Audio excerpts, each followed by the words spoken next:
الترابية يتطلب تغييرا ملموسا في التعليقات في العقليات وفي طريقة العمل، وترسيخا حقيقيا لثقافة النتائج، وذلك بناء على معطيات ميدانية دقيقة وباستعمال التكنولوجيا الرقمية. لذلك ننتظر وتيرة أسرع وأثرا أقوى للجيل الجديد من برامج التنمية الترابية التي وجهناها للحكومة لإعدادها، وذلك في إطار علاقات رابح بين المجالات الحضرية والقروية.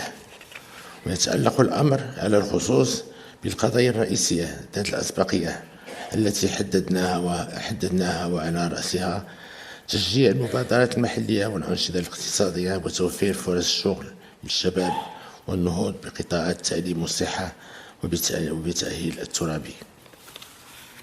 وفي هذا الصدد ندعو الجميع كل من موقعه